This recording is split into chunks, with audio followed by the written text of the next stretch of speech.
So what we're doing right now is we're starting to clad this structure that we've built. So this is a kind of a pergola that plants will grow up, but it's also an outdoor classroom.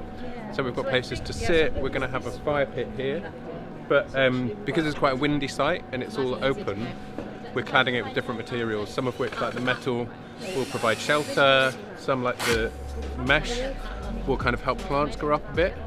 But aesthetically, it's a kind of mix of like metal and wood, so it's kind of a bit kind of messy, a bit angular, a bit unfriendly, some of it. Kind of referencing things like hostile environment and some of those kind of architectures of kind of refugee camps and temporary kind of kind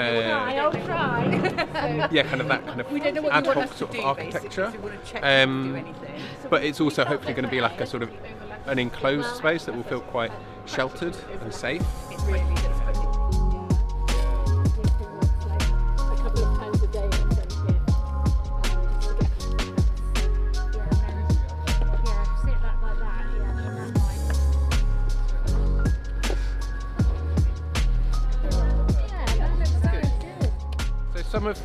Some of the material that we're working with was partly inspired by a few articles that we read early on about the Calais jungle, and seeing images of that and of some of that.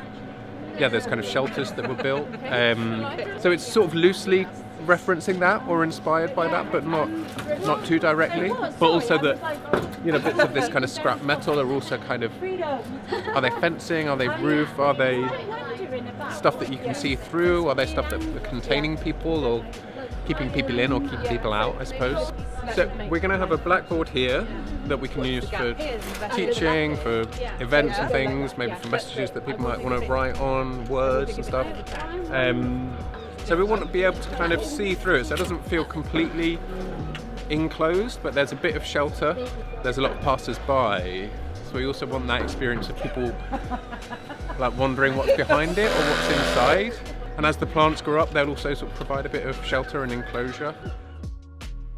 This planting scheme was kind of the idea of if we make the environment hospitable to non-humans, and then also it'll allow us to talk about being hospitable or inhospitable. You can kind of talk about nitty-gritty things through talking about something that's other, then it kind of enables you to have those difficult conversations and then bring them back and question your own thinking about humans in relation to the non-humans you've just been so welcoming to, or so the idea of this garden was to bring that alongside making a human structure that was hospitable but also had edges of inhospitableness about it, with the materials we're using. So we've got metal and kind of rough wood and then soft wood, and then we've got benches but they're not planed, so there's kind of this welcoming atmosphere, but also hopefully a kind of a questioning of what welcoming actually means,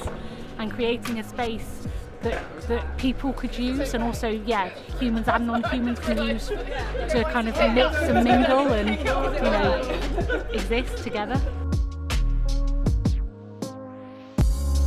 We've got a table that is going to go in the middle, and we've got benches all around the outside, and the table will also have benches, and then the table can be removed and there will be a fire pit, because in a lot of cultures a fire is a place of home. It's a place, what do you do when you arrive somewhere on a campsite? Everyone makes a fire, so the fire kind of was an important statement of this is homely, this is welcoming, and you can sit here. Yeah, I guess my hope for this space is that it gets used and that people have conversation here, and we're hoping to kind of install conversations around the garden which you can access through QR codes and things like that about these difficult subjects, and we're hoping that people listen to them and then debate in the space as well.